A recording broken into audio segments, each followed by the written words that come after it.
Podemos buscar Éxodo capítulo 20, versículo 14. Vamos a estar viendo hoy el séptimo mandamiento. Y como dijimos, los mandamientos de alguna manera nos permiten conocer un poco cómo es Dios. Y vamos a ver cómo este mandamiento de alguna manera nos recuerda que Dios es fiel. Éxodo 20, 14. Os lo voy a decir de memoria. No cometerás adulterio. Os leo unas palabras de Fernando Savater, un filósofo español que escribe en un libro que se llama Los 10 mandamientos en el siglo XXI, y él desarrolla los mandamientos y de alguna manera tiene una conversación con Dios.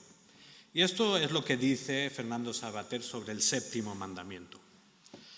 Le dice a Dios: ya sé lo que vas a contestarme, pero igualmente tengo que preguntártelo. ¿No crees que esto de no cometerás adulterio está un poquito anticuado?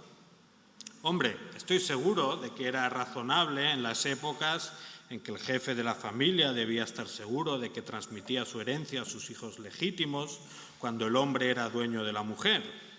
Hoy las costumbres se han hecho más abiertas y el tema del sexo no es un asunto ya exclusivo de hombres y mujeres.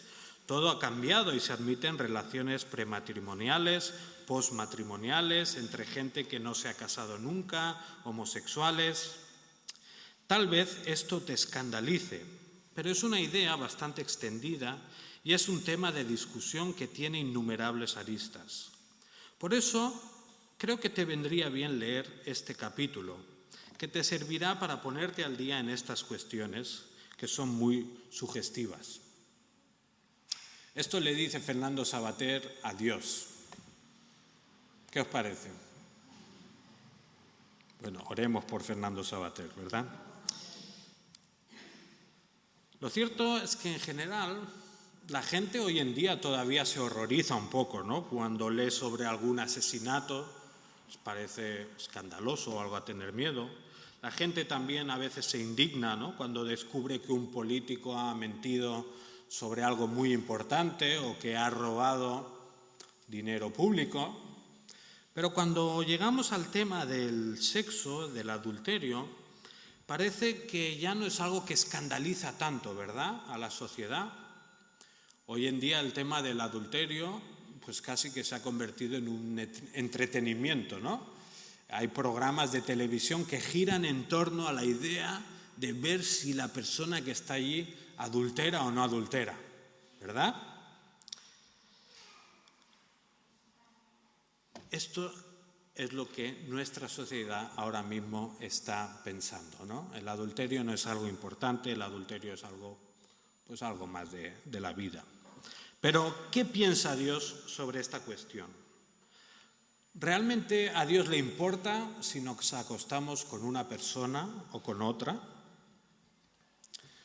Os podéis imaginar que este es un tema muy amplio y que, por supuesto, no vamos a entrar en todos los detalles que requieren, pero vamos a intentar hacernos una idea de lo que nos dice el séptimo mandamiento. Como ya hemos señalado otras veces, los 4 primeros mandamientos nos centraban en la relación entre Dios y su pueblo, y a partir del 5 en adelante se nos habla de las relaciones que tienen que existir entre los miembros del pueblo de Dios. Y en el 5 mandamiento hablábamos de una parte concreta de la sociedad que era la familia: honra a tu padre y a tu madre, ¿verdad? Y ahora en el 7º mandamiento aún se centra más en un foco concreto, que es la relación matrimonial. Y primero vamos a ver el significado más básico de este 7º mandamiento: no cometerás adulterio. Bueno, el texto es muy claro, ¿no?, y no deja mucho lugar a interpretaciones o a la imaginación.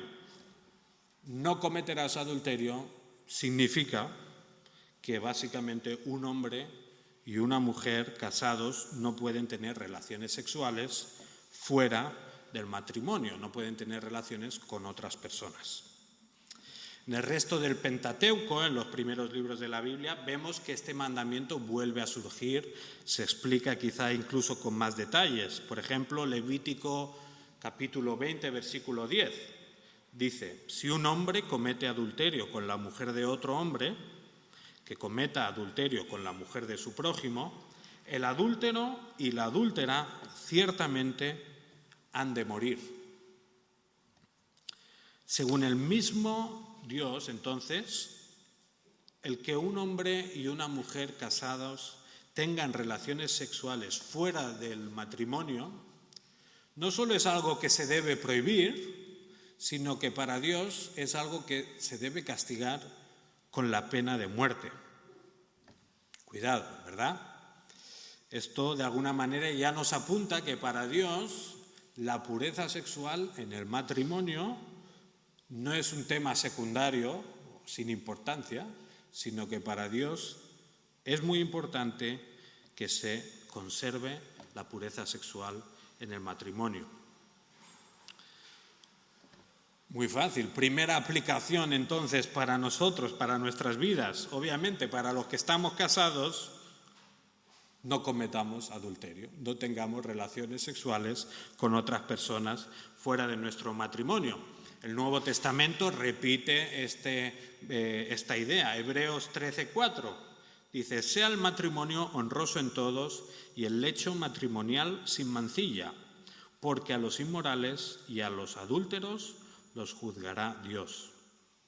La misma idea, no cometemos adulterio porque eso conlleva el juicio de Dios.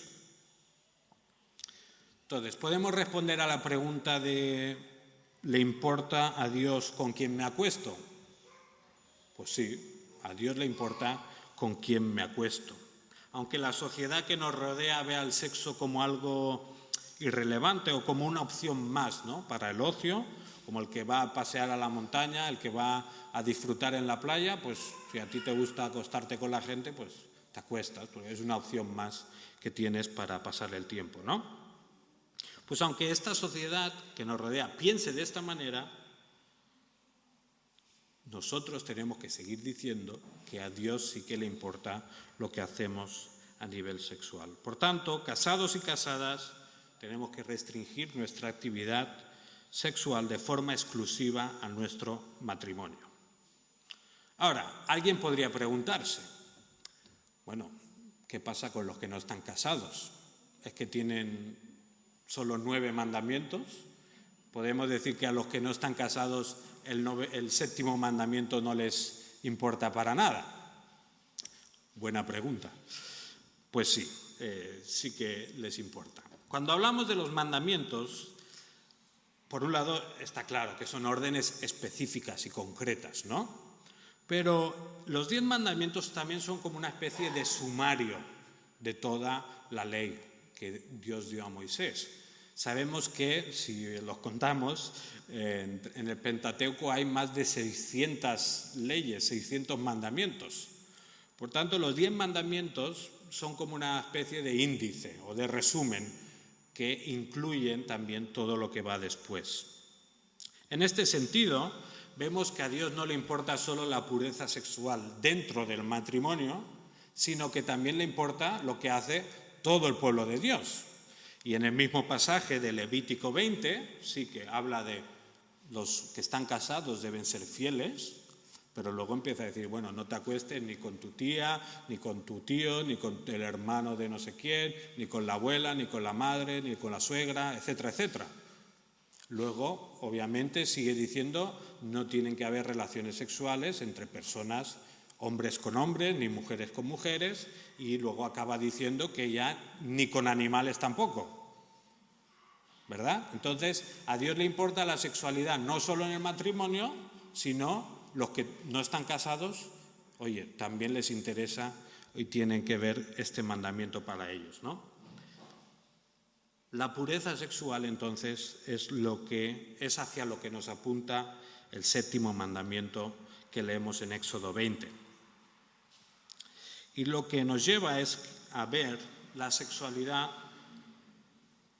a tratarla como algo sagrado, como algo importante, como algo que realmente Dios ha diseñado con un propósito y que de alguna manera nos lleva a conocer también a Dios y a representarle en este mundo. Como decía, esto tampoco no es solo cuestión del Antiguo Testamento. Si vamos al Nuevo Testamento, pues veremos también que se llama a todo el pueblo de Dios, no solo a los casados, a ser puros a nivel sexual. Primera de Corintios 6, versículo 18. Huid de la fornicación. Todos los demás pecados que un hombre comete están fuera del cuerpo, pero el fornicario peca contra su propio cuerpo. Vemos entonces, tanto casados como no casados, todos estamos incluidos de alguna manera en el séptimo mandamiento y estamos llamados a vivir una vida sexual pura. En el caso de los casados, restringida su matrimonio; en el caso de los que no están casados, pues no teniendo relaciones con ninguna persona. Hasta aquí podríamos decir que es el significado más básico, más elemental de lo que el séptimo mandamiento nos dice, No cometerás adulterio. Pero vamos a ver cómo también tiene un alcance más profundo. Hace poco un presentador de televisión judío en Estados Unidos decía lo siguiente, hablando sobre Éxodo, era una conversación sobre la Biblia, decía lo siguiente. Dice, si la pornografía es un sustituto para la relación marital, entonces es penosa. Pero si la pornografía es un sustituto para el adulterio, entonces es buena.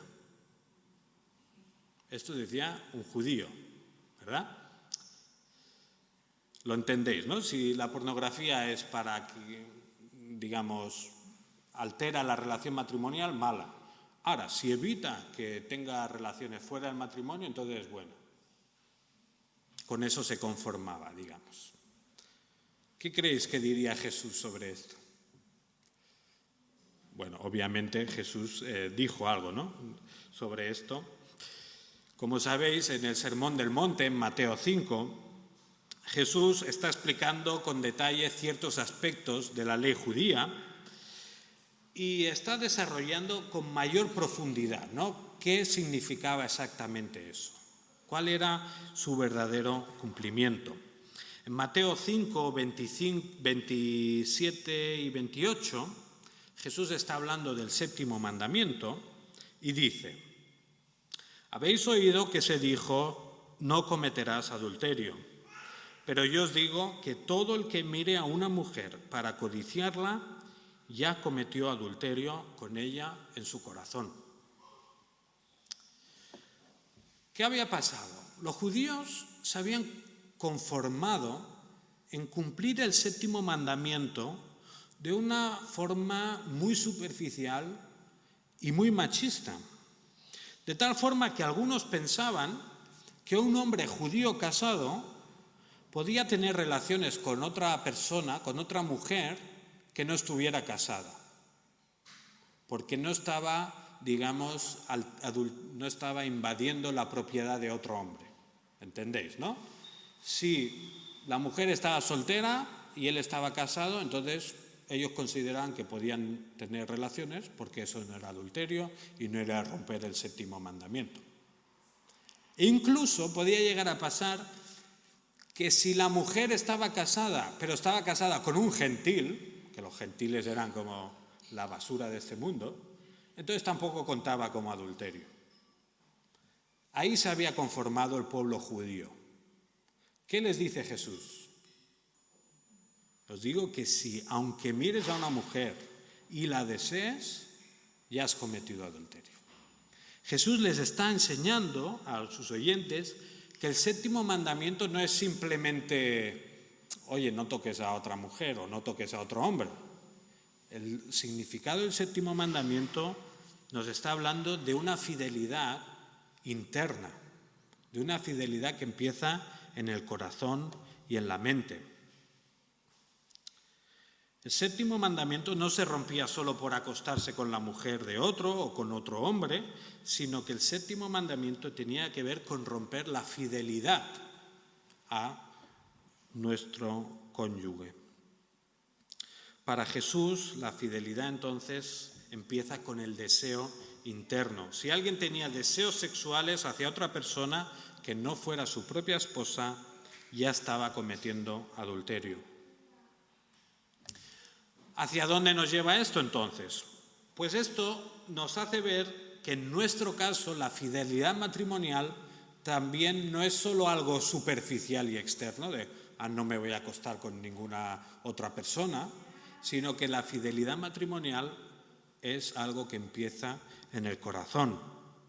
Obviamente hoy tenemos que pensar en cuestiones como la pornografía, ¿verdad? Incluso no pornografía, pero sí con determinado contenido audiovisual que sale en algunas películas, en algunas series, y que pues simplemente nos expone a cuestiones que nos pueden pues llevar a pecar, ¿verdad?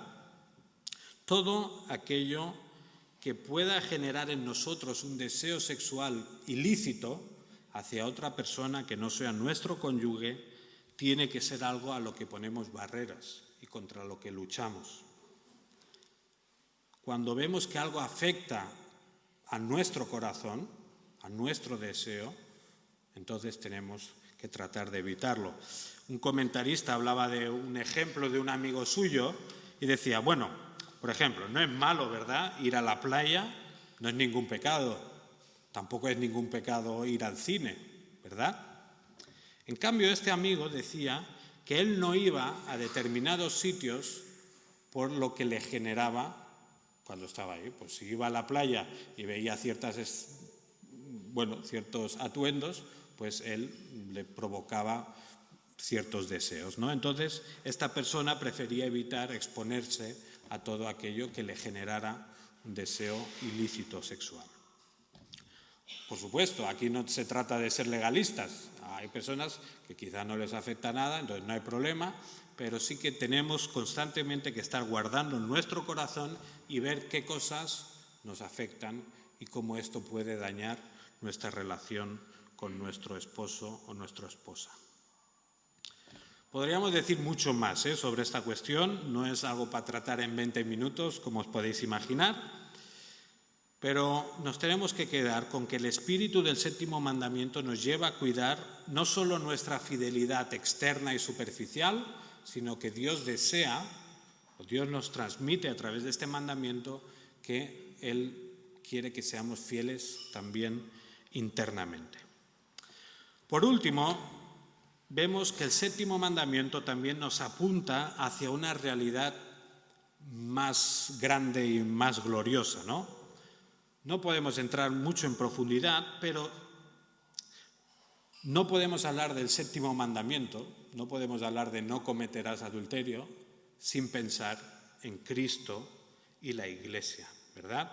Si leemos la Biblia veremos que en varios momentos, especialmente en Efesios, se nos describe la relación entre Cristo y la Iglesia como lo que sucede entre un marido y una mujer. Efesios 5, 22 al 33 es un párrafo largo, pero si leemos, por ejemplo, el versículo 31 y 32 dice así: por esto el hombre dejará a su padre y a su madre y se unirá a su mujer y los dos serán una sola carne.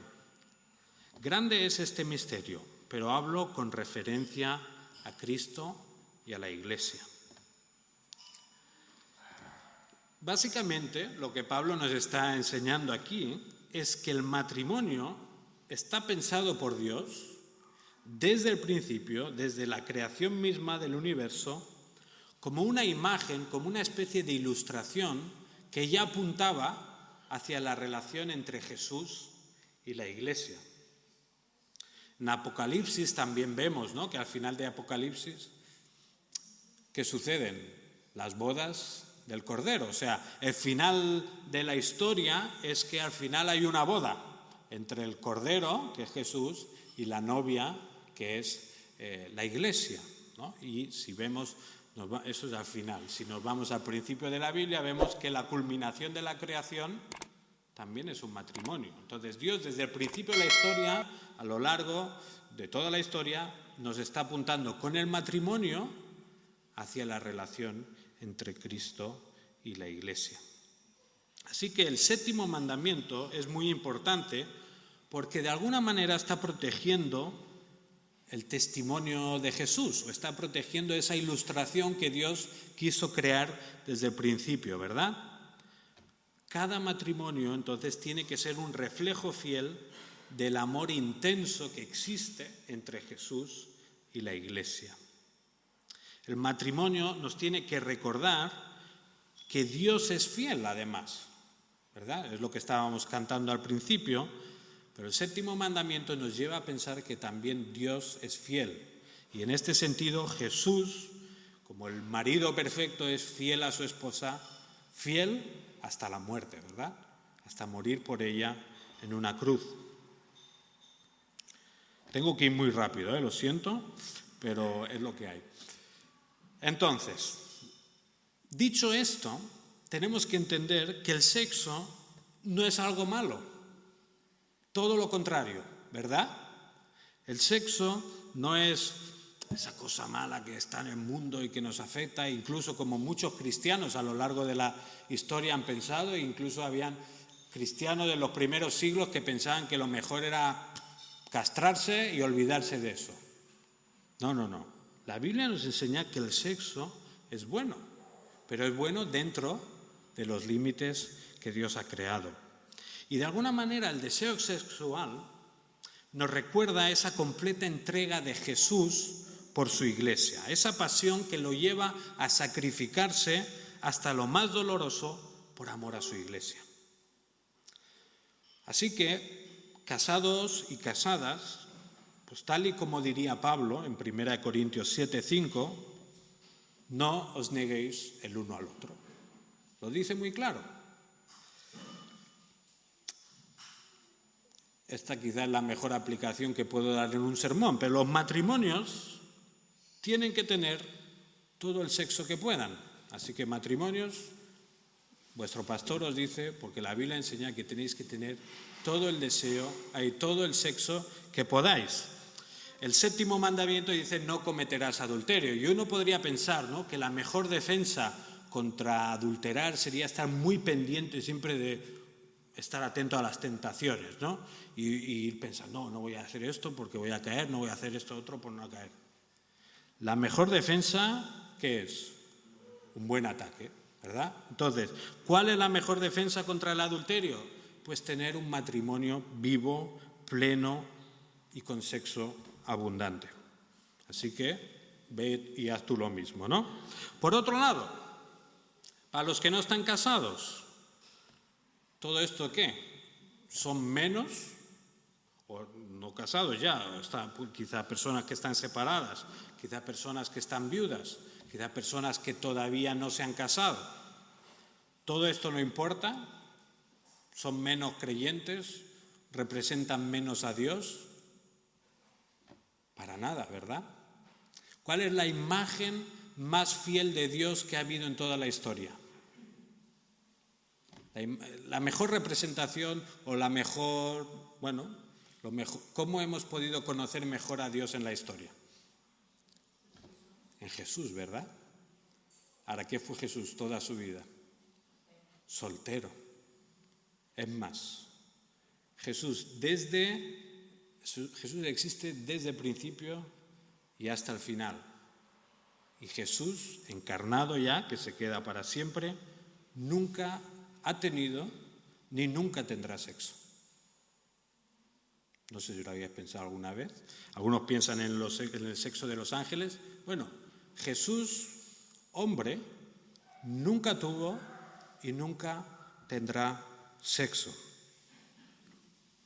Si te parece larga quizá tu espera, quizá a los solteros que todavía esperan casarse, si te parece muy dura la carga que Dios te ha puesto porque ya llevas muchos años sin casarte y pensando, pues quizá esto nunca llegará para mí, piensa en Jesús, tu Señor. Él comparte contigo la misma condición de, pues de no tener sexo. Pero la soltería, igual que el matrimonio apunta, ¿verdad?, hacia Cristo y la Iglesia, la soltería, la soledad en ese sentido, también nos apuntan hacia Cristo, ¿verdad? Porque igual que Cristo, igual que Jesús se abstuvo por ejemplo, Filipenses 2, ¿no?, habla de que Jesús, estando en la condición de Dios, no estimó el ser igual a Dios como cosa que aferrarse, sino que se humilló, ¿no? Igual que Jesús se desprende de alguna manera de alguno de sus beneficios para la obtención de un beneficio mayor, aquellos que no pueden satisfacer de alguna manera sus deseos sexuales, también lo hacen en beneficio de un bien mayor. Porque lo que estamos viendo en toda la Biblia es que sí, que el matrimonio nos apunta hacia Cristo y la Iglesia, pero lo importante es entender que esto es solo una sombra de lo que viene después, que el matrimonio no es lo más grande, que nos podemos quitar de la mente esa idea de que, cuando ya estemos en el cielo volveremos a estar juntos.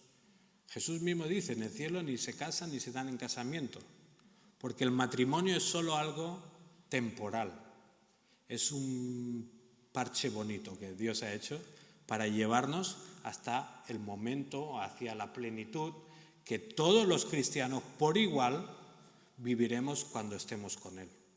Entonces, los solteros también de alguna manera representan a Jesús en esa renuncia a un bien temporal por la obtención de un bien superior, que es el que nos espera cuando estemos con Él. Bueno, me he liado un poco, pero espero que haya quedado más o menos claro. Acabamos con las palabras de Pablo en el capítulo 6 de Primera de Corintios, donde dice: huid de la fornicación, todos los demás pecados que un hombre comete están fuera del cuerpo, pero el fornicario peca contra su propio cuerpo. ¿O no sabéis que vuestro cuerpo es templo del Espíritu Santo, que está en vosotros, el cual tenéis de Dios y que no sois vuestros? Pues por precio habéis sido comprados. Por tanto, glorificad a Dios en vuestro cuerpo y en vuestro espíritu, los cuales son de Dios. Seamos solteros, seamos viudos, seamos separados o seamos casados, todos estamos llamados a glorificar a Dios con nuestro cuerpo, a glorificar a Dios con nuestra sexualidad, porque hemos sido comprados por un precio tremendo, por la sangre de Jesús. Así que cuando pensemos en el séptimo mandamiento, en no cometerás adulterio, pensemos en glorificar a Dios con nuestros cuerpos, porque hemos sido comprados por precio. Que el Señor nos ayude. Casados, tenéis deberes y ánimo.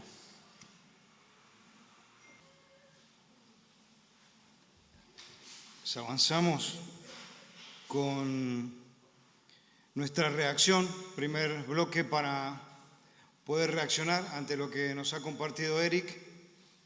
Es un tema siempre vigente, un tema muy importante, especialmente con toda la tergiversación que hay de todo esto, ¿no?, a fecha de hoy. Entonces, un par de nosotros que podamos elevar, ¿no?, este diálogo hacia Dios para que nos ayude a vivir sanamente esta parte que, como decía Luisa, ¿no?, este mandamiento que nos habla un poco de la personalidad de nuestro Dios, cómo es Él, y vemos cómo en este mandamiento se refleja, ¿no?, un valor muy importante. Por favor, un par de nosotros que reaccionamos, comenzamos a reaccionar a la meditación.